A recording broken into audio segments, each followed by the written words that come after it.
Welcome to episode 67 of Anchored in Education. I'm E. Scott England, and Anchored in Education is the podcast dedicated to all things education. Educators across the world routinely engage in conversations surrounding fundamentals, concepts, and new ideas that improve this great profession. Sometimes we agree, other times we disagree. But at the end of the day, we are all anchored in education. I want to thank all who've come to witness this historic moment. For those of you who've studied history of our government, you know most bills are signed at the White House. But I decided to sign this bill in one of the most important places in America, a public school. The federal government will not micromanage how schools are run. We believe strongly that the best path to education reform is to trust the local people. And so the new role of the federal government is to set high standards, provide resources, hold people accountable, and liberate school districts to meet the standards. I can't think of any better way to say to teachers, we trust you. Yours is indeed a noble profession, and our society is better off because you've decided to teach. And by saying we trust local folks, we're really saying we trust you. We trust you. We want you to have as much flexibility as possible to see to it that every child that walks in your classroom can succeed. So thank you for what you do.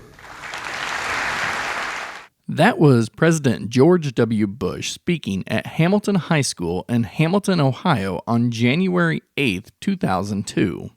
He was speaking about the bill he was getting ready to sign. The bill was the No Child Left Behind bill.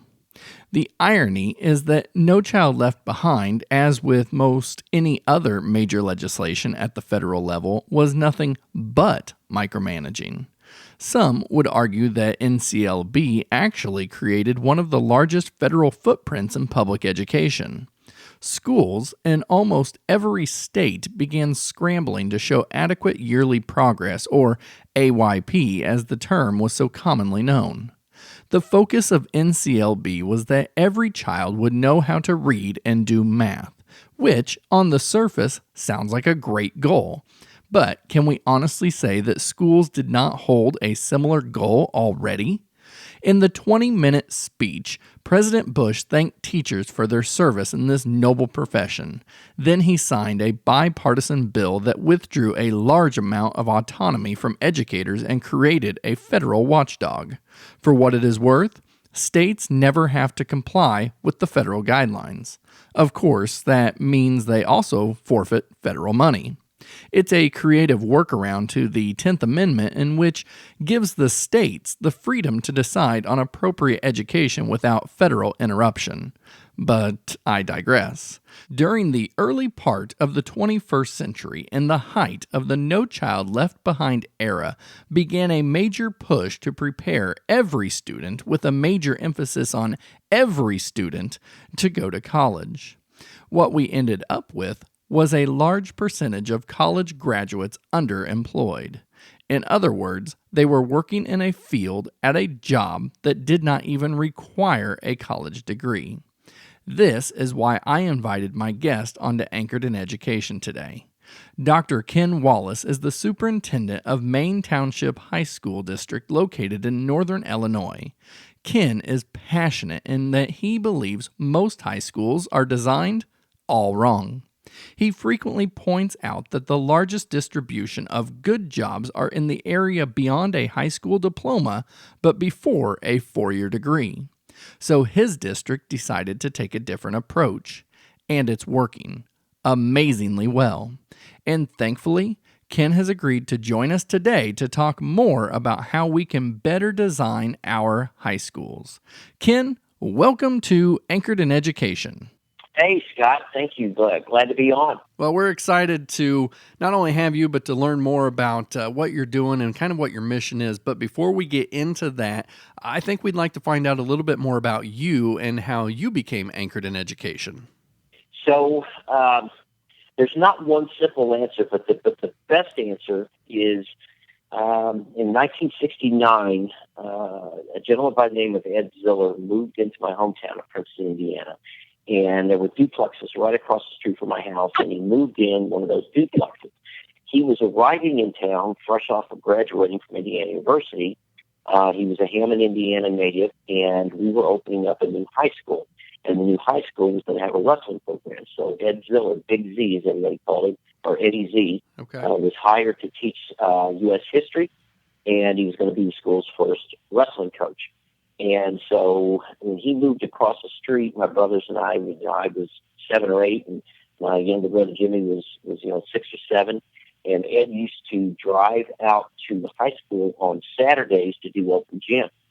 And I remember many cold winter mornings. He had an old Rambler. He painted in the summer months, and he had paint cans and paint cloths in the back of that Rambler. And he would take my brother Jimmy and I out to open gym at the high school. In those days, they had a trampoline and they had wrestling matches. So this was like nirvana for us.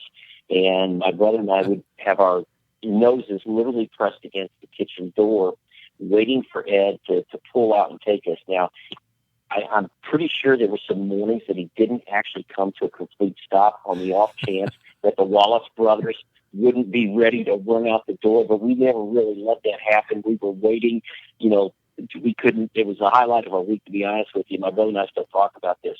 And so he got us into wrestling, and if you can imagine that, they had a great big trampoline when those things were still allowed at schools. No one's got one of those anymore. No. But, it was the height of our day, and he was just a funny guy, decent guy. I ended up, wrestling in high school. Actually he started the middle school program when I was in 8th grade, which, relatively speaking today, is a pretty late start. But I wrestled in high school with him, and by that time, the program was only a few years old, and I was on the first non-losing team my sophomore year. I started all 4 years, and we had a 500 record. But my junior and senior year, we had a group of guys that really worked hard, and we went to study with Dan Gable at that time at Iowa State, and I was fortunate to wrestle on 2 back-to-back undefeated teams while I was in high school, and had some firsts in the program's history, and I actually later came back to coach. But Ed was one of these kind of guys, when I was in high school, I worked really, really hard at it, and I used to run every day at lunch, but then after practice at night, I would go out to his house and sit and talk to him, and I'd have my coveralls on and sweat as kind of a Rocky movie, and he put up with me. So, but he was just one of those kind of guys. Like, I remember my senior year, I lost a match. I was undefeated, lost a match for like my big rival in the sectional and regional. And I can remember, like anybody, I've shook my confidence a little bit, but I remember running out to his house, and, we were getting ready to go into the sectional, which was our first round. And he just said stuff like, I got the best guy. I know I got the best guy. And just little things like that. He didn't know the most wrestling, but he really was a relationship builder. And so he was really as big an inspiration for me to go into education as anybody. And then I had a really great professor in college, Tom Rivers, who really was the first one to teach me about heuristics, and that's just questioning as a problem-solving strategy. And it was the first person really that I'd had, frankly, in my education career that made school about the questions way more than the answers. And it threw me for a little bit of a loop, but I really dug it, and it actually helped me become a better writing teacher later than when I started teaching writing. All right, so let's jump in to our conversation today, but I want to begin with a few things that you can frequently be found saying. So first, you are passionate to change the world. And second, you believe that we have designed high schools all wrong. But these two statements actually meld into one cohesive vision. So can we start off today's episode by learning your thoughts on this? So first of all, and some of this is driven by like policy. I was around when No Child Left Behind was passed, and I think that policy drove a lot of design decisions that, frankly, shut career and technical education programs down in a lot of high schools. It led to this College for All push. Yes. It led to a lot of things happening that didn't match, frankly, logic, reasoning, or the data and evidence available. It was well-intentioned, but it caused some designs for our high schools that, frankly, were wrong, and I spend a lot of time in the work that I do providing the evidence-based reason for that. And, frankly, even before that, Scott, when I grew up in an era when, I graduated high school in 1979. In those days, kids could drop out of school and, frankly, go get a job at a liberal wage. That hasn't been true for a long, long time. Mm-hmm. And yet we've treated this concept of college completion as something that wasn't really, high school completion that wasn't as important as it is. And further, the economy has changed, especially the work economy has changed so much. It really began changing significantly around 1980, late 70s and 1980, in significant ways that set us on a course that we actually haven't recovered from. Anyone born 1980 and after in this country is in the first generation of Americans not predicted to earn more than their parents. Mm-hmm. It's about a coin flip where, when my parents and grandparents grew up at a time, they had a probability of well over 90% of earning more than their parents. Sure. So the designs of our high schools reflect that, hey, just get an education and you're golden. And that just isn't true, hasn't been true for a long, long time. And so that's what I mean by the design. And then the passion to change the world is, I'm privileged to work in a district, Maine Township High School District 207, where 2 over 3 high schools are majority minority high schools. That's actually happened just since the turn of the 21st century. Since the turn of the 21st century, our poverty has tripled. 2 over 3 high schools have become majority minority high schools, but our students are performing better today than they ever have, even in standardized testing, and we do not chase it. But if you did a linear regression of which we've done of our universal standardized testing on our ACT progress line, we should have about a 3.5 mean lower ACT score than we do. That is the design to really change school for the better to serve students. And so the area that we're really innovating the most in right now is in career advisement, because this, in my estimation, is the biggest problem to solve for all students. I don't care if you're rich, I don't care if you're poor. First of all, the message that everybody's going to college is wrong. The data does not support that. Secondly, the message that you can't be successful if you don't go to college is wrong, and the evidence doesn't support that. Going to college is fine. We've got kids in every Ivy. We just had the Latino Scholar of the Year from Stanford a year ago. Wow. He's on a full ride, and so it isn't that college is a bad bet. It's still a good bet, but you need to know why you're going. That's right. Worry about where you're going, and that's actually the title of the presentation that we do. And the push that you talked about with the No Child Left Behind and, college for everyone, that's how we have ended up with a lot of college grads that's in professions that they're overqualified for. Yeah.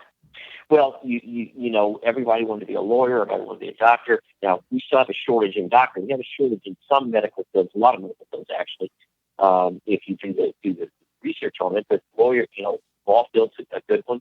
There are plenty of specific, degrees that you can point to. And the one I cited actually this morning in a presentation in Charlotte was take psychology. Psychology is my wife's got to do psychology.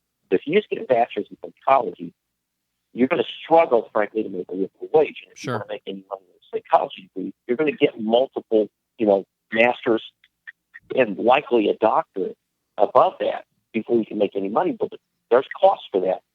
There's time and cost. But what we're trying to do, we're using some analytical tools that allow our families and students to look at any job anywhere in America and look at things like mean starting salary, look at availability of jobs, because that's one thing. I mean, I would have liked to have been a starting point guard in the NBA. I just lacked a few of the critical attributes that qualify me for that position. And so just because you want to be something, you have to look at the availability and the probability of being able to achieve that. What we try to do in our program is, and we really mean this, is we really try to find what the student is passionate about, what they love to do, what moves them. and find careers that match that they can try on to provoke a response. And if the response is, I don't really like this, well, that's good. Because plenty of kids go away to college, and I hear this in the work that we've done. I've had staff members, I've had community members in our community and frankly around different parts of the country. Well, kids need to go to college to find themselves. That's an expensive conceit. That's real expensive. Most of our kids can't afford that. So what we're trying to do is really have kids match their passions with careers to provoke responses. And we're trying, to speak simply, try to get it to a green light. Yeah. The kid knows, I know what I want to do. Now, that's the first part. Why? Now we worry about where, because there's a lot of different ways to get any, whether it's a certification, whether it's an apprenticeship, whether it's a degree. There's different paths to do that, and now we start looking at the ROI, which is what can we expect to earn, what's the availability of jobs, what we expect to earn. We've got tools that we can tell you by zip code what mean starting salaries are for different jobs. And now we can start to amortize the cost of that against what you're going to earn, so that we're trying to get kids, first of all, matched in something that they want to do for a living and for a career in an economically responsible way. If you're going into a job that has a mean starting salary of $40,000, you don't need $120,000 of debt going into that. Right. And almost in every case, if it's a degree program, there are plenty of good places to get degrees that maybe aren't as highly selective as another place, but the research is clear on this. Harvard's even done it. One of the most highly selective schools, colleges in the world has done research on this, and what it's shown is that once you get out of school, the things that actually lead to success have a lot less to do with what school you went to. Yeah. So, we're trying to really provide that, and we've got some great things happening. And what's really cool, Scott, is our kids have adopted this language now. We're not where we want to be, and the lift that we've got on this is really big, but our kids are starting to talk about return on investment, and they're talking about the decision making from an economic term. We've got we were on an ABC 7 segment last year, Rebuilding Chicago. I think we were the first episode, and they interviewed a young lady by the name of Cassie Hicks. Cassie could have gone to just about any 4-year college she wanted to study engineering. She chose to go to our community college for the first 2 years because her and her family had done the math on it. And they have direct admits to some, including University of Illinois engineering program. So she was talking, the return on investment and the value part of it. So that's what you're trying to do, is to get our students to think about, and the families to think about all of the pieces of the puzzle of this, so that we're providing really, really advanced college and career counseling. And actually, we say career and college counseling, but career first. Okay. And you mentioned ROI and the analytics that you talked to. We're going to get to that in a minute. But first, I want to talk about an amazing visual. And you hit on a little bit of this, but I've seen it from your district, and I'm hoping that you'll let me put it on my website under today's episode's resource page. But I'm going to describe it real quick for the listeners. So I don't know what you call it, but I call it a mega Venn diagram. And because that's what it looks like to me.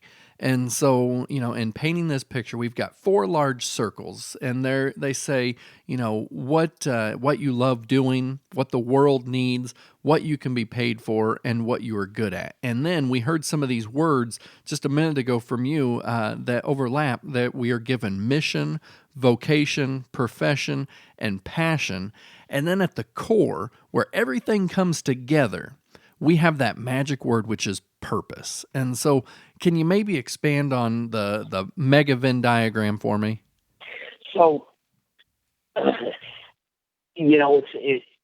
what's so wonderful about working for Maine Township High School District is I have been so blessed and so privileged to work in a community and work for a board and work with a team that, we get to sandbox a lot of things. And, a lot of the things that we do started on an idea wall or started on a whiteboard, and that's really where this came from. And I always try. I've got 3 sons, and I have very specific takeaways of their own experience that have informed how I think about other people's children's experiences. And my oldest son is a videographer. He actually works for the University of Iowa now in their hospital.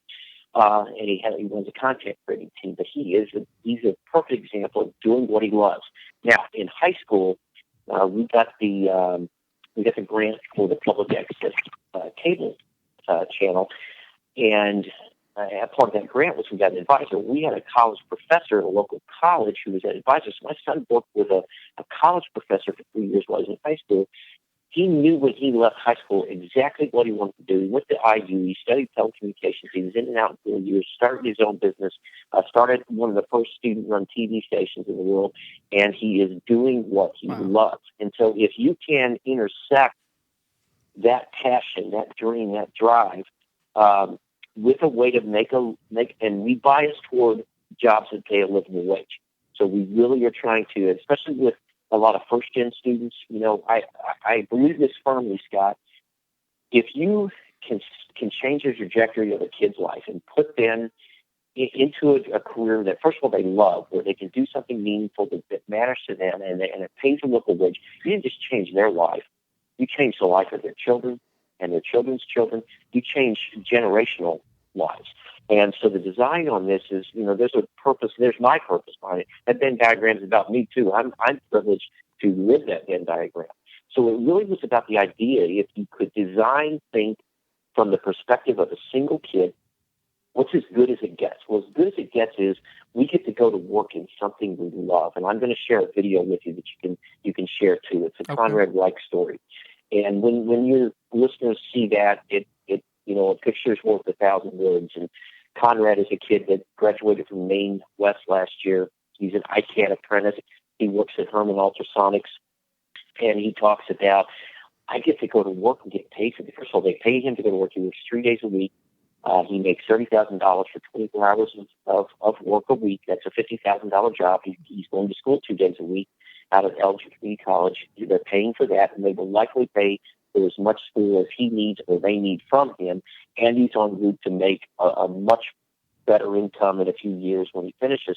But he talks about, I get to get paid for doing something I love. And I've shared this video with our staff and teams, and it's like, okay, now we need to do that for 6,400 other kids and try to get it right. I mean, when I say try to get, that's really it. So, I know we can't be perfect at this, but man, we sure know we can get a lot better.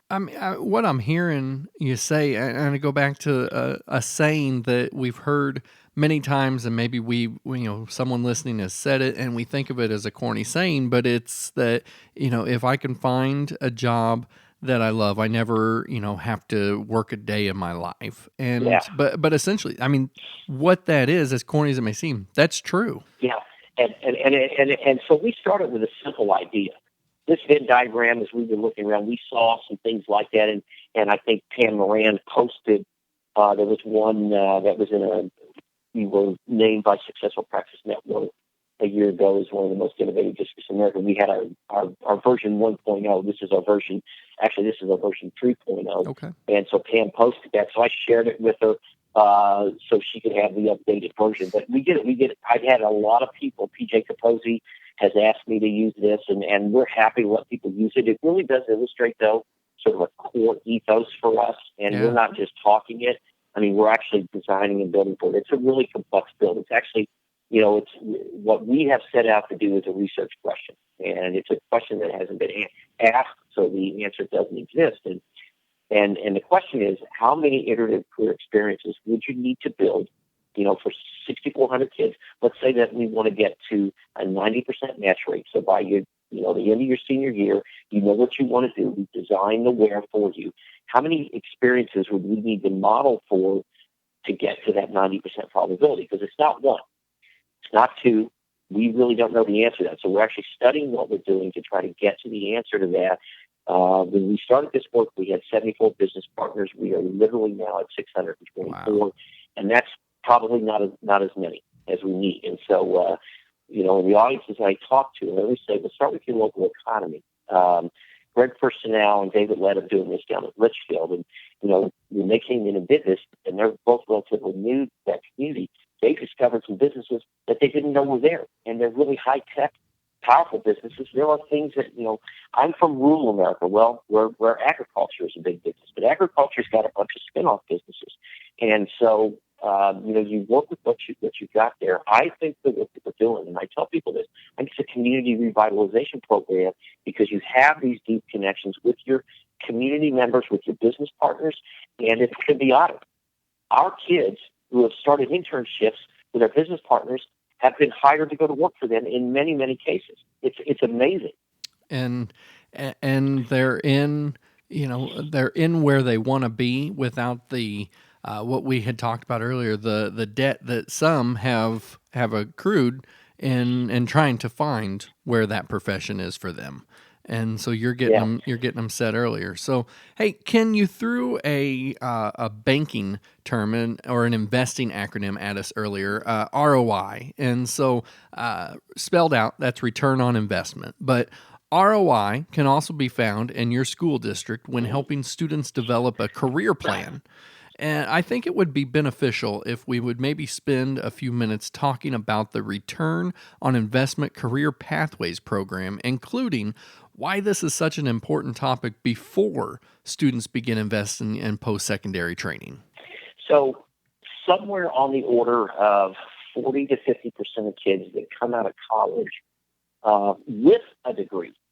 Now, we're not talking about the ones that go to college for 2 or 3 years and don't finish. Okay. But kids that come out with a degree, somewhere on the order of 40 to 50% of those students are underemployed. That means they're working in jobs that either didn't require a college degree or they're working in jobs that don't pay enough wage to support the debt or the money they spent on that degree. And that's really, really the concept. And, I heard Bill Daggett speak this morning. And one of the things Bill said is something that we're hearing in the market. Google's hiring people, kids right now that can code. You don't have to have a college degree. They're hiring for skills. Yeah. So the value of a college degree is actually rapidly changing. I will tell you this. I use the term return on investment because, one, I think it makes sense. But in my community, I've got one school that's very affluent. I've got some very affluent families. When we started having this conversation back in 2013, 2014, I had some of my community members call and say, Ken, are you saying our kids don't need to go to college anymore? And they were kind of resistant to the conversation, even though it's grounded in evidence. And when you start saying things like, no, I'm not saying that, but if you're going to go to college, let's look at it from a return on investment perspective. I'm telling you, those three words changed the conversation for a lot of people. For people that were skeptical, once you start framing it in that viewpoint, then it started to make a whole lot of sense. And we don't have, what we have right now is tremendous support for the work we're doing, and people appreciate, what we're doing. And it's funny, we really are. It's hard to be kind of at the cutting or bleeding edge of something. We truly are in this work. Yeah. And Scott, every day I feel like I'm a decade behind where I want to be. Because it's that complex to really try to get it right for every single kid. It requires totally rethinking how we do school. And I can, there's some very specific jobs, frankly, even in our teachers. Our teachers, we're not asking them to deliver content anymore. We're asking them to create great learning, to be, guiders of learning. And one of the tier one things that we're asking all of our teachers to do is to start incorporating authentic career lessons that are authentic to their class. So we don't want them to do one-offs. But if you're a physics teacher, what would a physicist do? What are the possible jobs that someone who's got a degree in physics could do? And so what I'm seeing in our teachers is they're embracing this. And what that does now is it adds power across the system. So now you've got kids being much more metacognitive and going around thinking about, what do I really want to do? I mean, we don't expect a 15 or 16-year-old kid to figure it all out, but we're trying to help them think about it so by the time they get to be 17, 18, and they do need to go to that next, transition in their life, they've got a much better idea based on evidence, based on experiences than we've ever even dreamed we'd do for kids. When I got to District 207, we were like every other high school in America. We had two jobs: get you through high school with a high school diploma, get you enrolled somewhere, go have a good life, kid. That bar is too low for the reasons I established earlier, which is, this is the most indebted generation, a generation not predicted to earn more than their parents, and we have to do better for them. Yeah. Well, This actually, you've set this up for a good segue into the question that a lot of listeners are probably thinking right now, which is how in the world do they accomplish all of this? And you mentioned briefly earlier analytics, but you have analytic tools that work together to help provide deeper levels of information to students and families. So do you care maybe taking the time to talk more about this? Because I think that would kind of bring it together what you're talking about. So right now, the analytic tools in the career space are moving faster than they've ever moved in the history of this work. And I know that because I've talked to a lot of the software developers. I've had software developers that have come visit us multiple times to try to understand what we're trying to do. If they can build for us, they'll have something that works for everybody. We actually use 4 different tools. So we use a product called Naviance that a lot of people use. It really does a common app for kids. It's got some career stuff, but it's not quite as robust as some other tools that are out there. And we use 3 products that are relatively new. We started last year. We were the first district in America to use these 3 in combination to do the things that we want to do. And I know that because the developers have told us that. So we use a product called Pathway Manager. That's actually where kids are keeping track of their individual career plans. Okay. We use a product called U-Science, which, if you're familiar with the old career cruising, U-Science is that on steroids. And then we use a product called Jobs EQ. All 3 of those products are on the Bureau of Labor Statistics, so they've got the quarterly jobs report update. And then Jobs EQ is on the Indeed platform. That thing is refreshed every 24 hours. So every day we have a fresh jobs report. That's the tool that lets us look by zip code, jobs in America, mean starting salary, availability. It's even got tools that help you figure out which, if whether it's a community college or training or 4-year college, which ones have the most graduates and best placement rates. So they're really, really robust. What we're looking at right now, we're working with some developers to see if we can reduce that 4 to maybe 2. I'd love to have 1. I'm still chasing Project Unicorn, but I've been chasing it for a long time, and I don't know that I'm any closer. But so what those tools do is for our counselors and our families, some of these, kids can get on, and frankly, families can get on and navigate. And we're just trying to put readily available information at their fingertips that can help them make better decisions. And better decisions really come from the information. We have very little, where at the beginning it caused a little bit of consternation. Once people understand what we're doing, why we're doing it, and how we're doing it, people have really bought into it in amazing ways. Now, when you talk about all this, at what point you're a high school district with 3 high schools? When do students first start in on these analytics? Actually, in 8th grade, we start building the career plans in 8th grade. So we have an 8th grade intake where we start building. In fact, I've got my career team and we meet every month. And we were constantly iterating and ideating about how do we keep improving. And we made some design changes this year that are going to make that intake meeting a little bit more robust for this. And frankly, we look at that, Scott, as a conversation started. What we're talking to parents about is we're going to be heavily invested in the success of your student after they leave us, not just while you're here. I'll stack up our instructional program and, the authentic learning experiences our kids get against any high school anywhere. But what we're really talking about is something deeper. It's designed for how successful can we help your student be 5 years after they left us. And frankly, we're actually studying that. We're building some designs to keep track of our kids after they leave us so that we can continue to inform our process. Did what we do, did it help you? What can we do better? What is a success? One of the questions that I've got is, if we got to that, that match for any given kid, we got to a green light, and you know what you want to do, you know your why, now you know your where, you go. First of all, I want to know the completion rate. Did you go through and finish the program? I don't care if it's an apprenticeship, I don't care if it's an associate degree, a certification, or a bachelor's degree, or a master's degree. Did you actually finish the path that we had designed that made sense to you? And are you working in that field? So we've committed to doing a long-term longitudinal study of this to really. It is complex work, but I think it's a kind of work that changes the world, frankly. And we share it with everybody and anybody because we believe so strongly in it. it's in my estimation, it's the future of how this work's going to be done. And I'm just very privileged to be a part of, getting something like that started. Absolutely. Now, I had the opportunity to hear you speak before in person, and you talked a little bit about some of these experiences that students have with your partners with the school district. But what do you do whenever a student has the opportunity to kind of immerse themselves in an experience with a partner and realize that they're in the wrong field? At what point then do you go back and look at it again?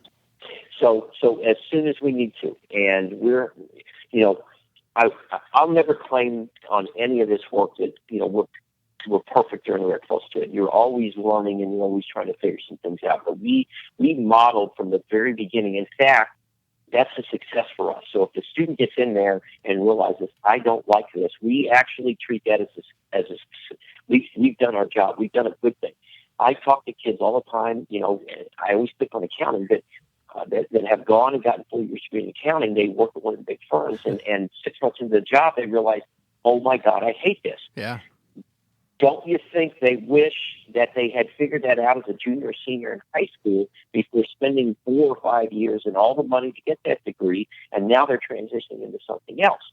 And so we treat that as success. Now the tools that we're using don't just identify one thing. U-Science is a really, really robust tool that helps, sort of give students some ideas about things that fit what they've identified they're really passionate about, that they're good at.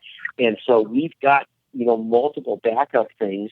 And the addition of sort of the tier one across the curriculum, classroom stuff, we think adding 7 to 15 conversations with teachers that they've built these relationships with every year, we think that's going to add a lot of value. We don't know what the place and time is going to be that light bulb goes on for a kid. And so what we're trying to do is have a bunch of light switches that they can turn on until they find that one. And again, we're setting out on this knowing that we cannot get the perfect on this work. We just know it's too complex. People can change. People, even if they think they know what they want to do, they might, meet a college professor that changes their lives. Sure. And that's the way the world works. But I just know that we can get so much better at this.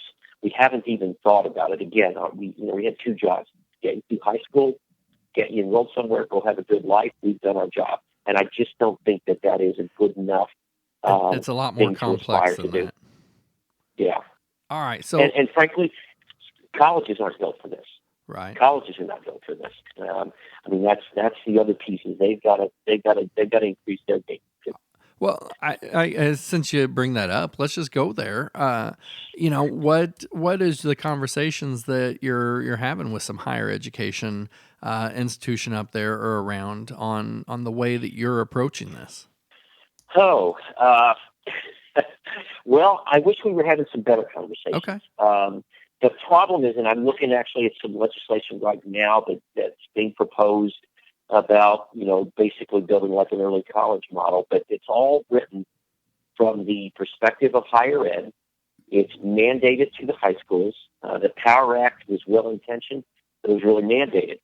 And I'm going to call it like it is. Okay. I'll stack up what we do in career experiences against any university in this country. I don't think there's one out there that can touch what we do.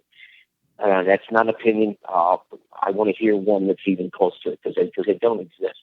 Yeah. Similarly, on a lot of other issues, we work in a framework of much higher accountability for everything. Do you know we don't even know the true college graduation rate in this country because our colleges aren't accountable to actually keep it. I have to pay a service. You have to pay a service if you want to get this, called the National Student Clearinghouse, to get as close as you can for how your kids actually do in college. Really? So part of what's got to happen is the accreditation process in higher ed has got to change, and higher ed has got to be accountable for outcomes of their students, not just whether or not they got them a degree, but did they get it in a responsible amount of time? Did they get it into a framework where they actually did really good job placement and get kids into jobs that pay a living wage? Frankly, and candidly, Scott, a lot of why I'm so passionate about this is because I've been waiting on higher ed to move more quickly in this, and I've realized it's just not going to happen. So I'm trying to, and frankly, even absent that, I think the work we do at high school, if our kids can leave us having a good sense of what they're doing, I think that's a service that we deserve, that our kids and families deserve, our communities deserve it. I just wish there was a better symbiotic relationship, systemically in higher ed around this work. But it's still them looking down at us and sort of mandating things to us. And that's, I'm looking at some legislation right now that's kind of the same thing. And the problem is the people who have the least accountability are the ones that are sort of driving some of the decisions. And, that needs to change a little bit. And I think in this space more than anything, but here's what's happening. And what I said earlier, the world is changing under their feet. They're just not nimble enough to move. The value of a college degree is diminishing by the minute. Yeah. And it is a buyer's market. This is what I tell my families. We've got families that think they have to chase these highly selective schools. They don't.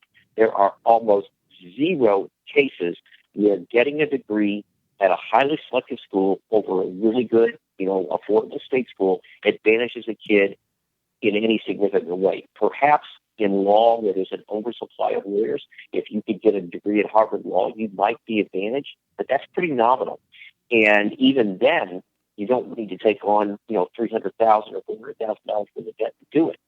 So I think the market is going to drive this eventually, but I think part of it, the accreditation we've got in the K-12 space is real. We are held accountable for measurable improvement for our students.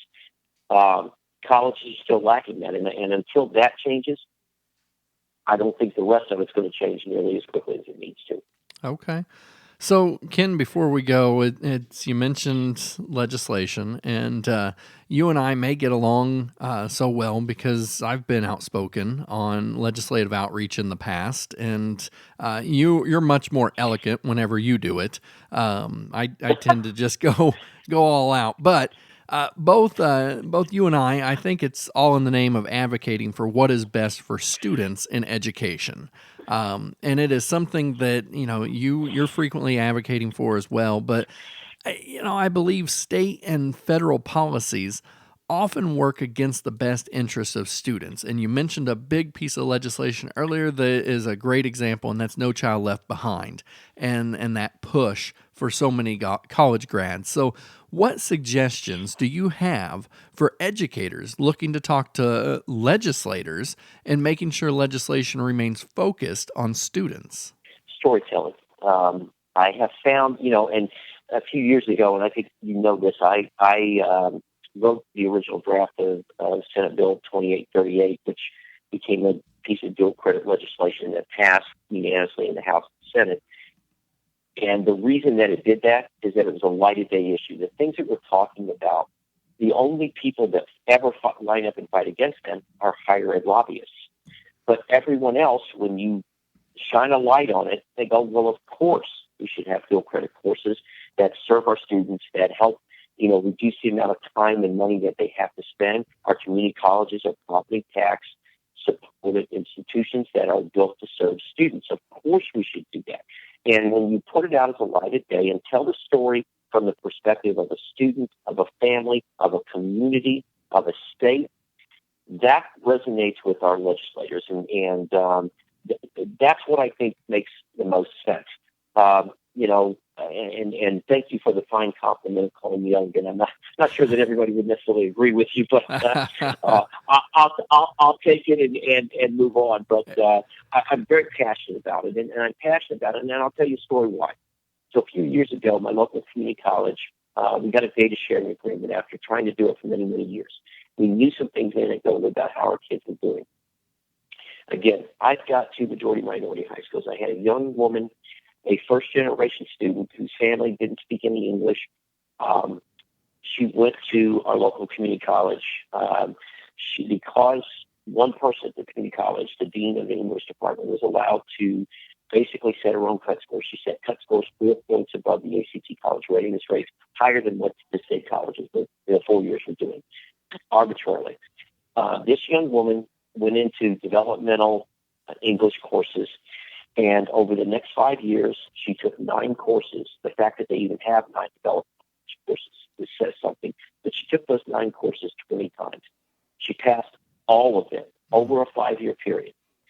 Some of them because there were only 9 and she took 20, she had to repeat some of them. Uh-huh. She never once got to a credit-bearing English language course. That, if you want to see a case study of assessment malpractice, I had it in front of me, and I saw that a few years ago, and I saw other cases just like that, and I'm telling you, my hair was on fire, and it's been on fire, and so that's the kind of stuff. So No Child Left Behind. The bad part about No Child Left Behind was that it framed everything in a standardized testing framework. The good stuff about it, and there was some good stuff about it, is it forced us to start disaggregating data in some meaningful ways and paying attention to all of our students, especially our subgroups. Okay. I think there's value in that, and that part of it I can understand. I believe in the data, and so, but the fact that and the story that I just told you is a real story, and I'm talking to my colleagues around the state who are still trying to get data sharing agreements from colleges. They're struggling to get because the colleges are setting on stories just like this. So when I talk about light of day issues, I have stories like that to tell about how our colleges are serving our students, frankly, not serving our students. They're discriminating against our students. And telling those stories, shining a light on those stories, can change the world. And I wish I didn't have to tell that story. But if that were my story in my district, and at one point that was our story, I've worked my rear end off to change that story. Sure. The irony is the Power Act, and I said this, they gave us transition courses. Guess what every advanced high school is doing? It's eliminating transition courses.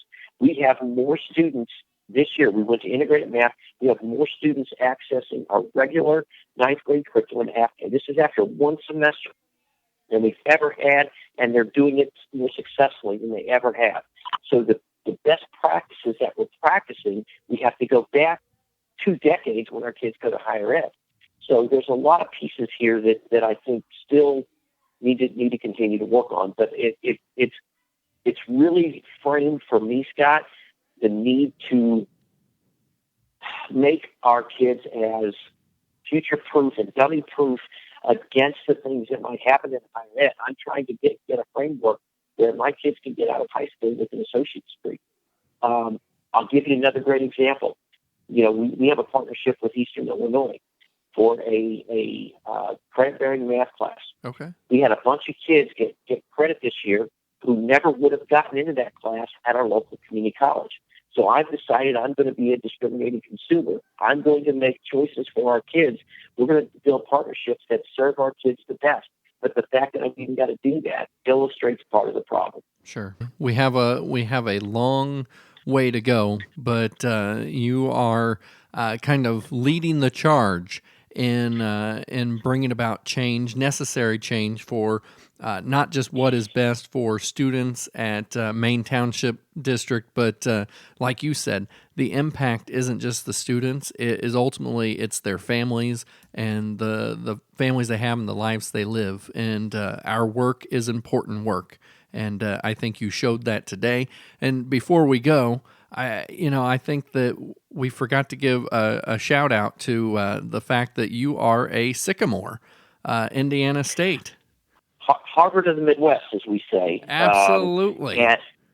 And all kidding aside, Indiana State has been recognized by the Princeton Review as one of the top educational research institutions in the country, and that's largely due to people like Steve Brunert, who's done some really good leadership research there. He's one of my professors when I was in the PhD program. Mine as well.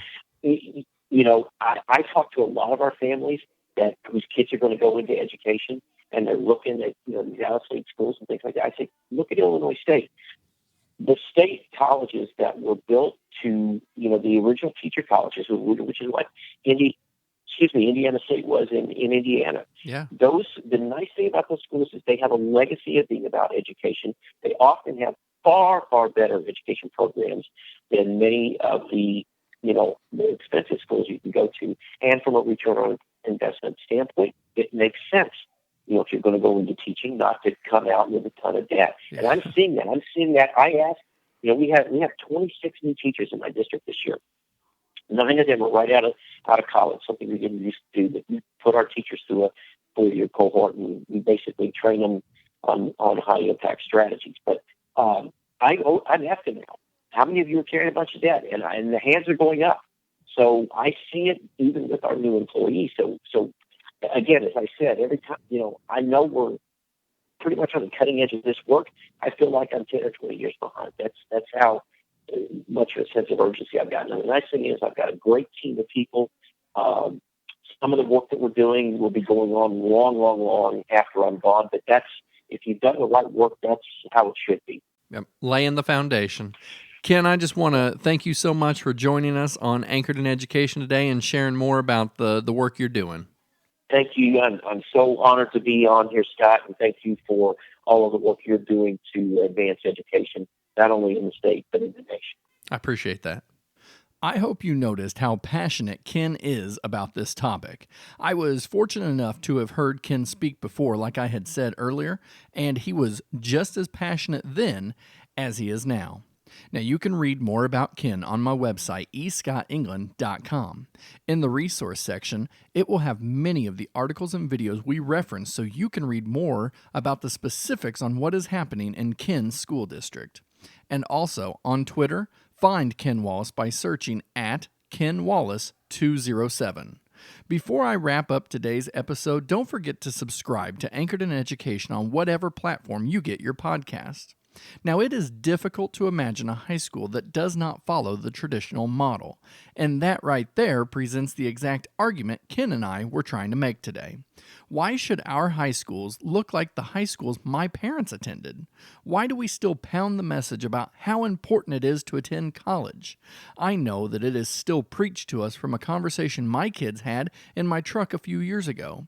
My daughter was talking about how she was not going to attend college. My son was beside himself, telling her that she had to go to college if she wanted to get a good job. Now, why did he say that? It wasn't because he heard Jennifer or me say that.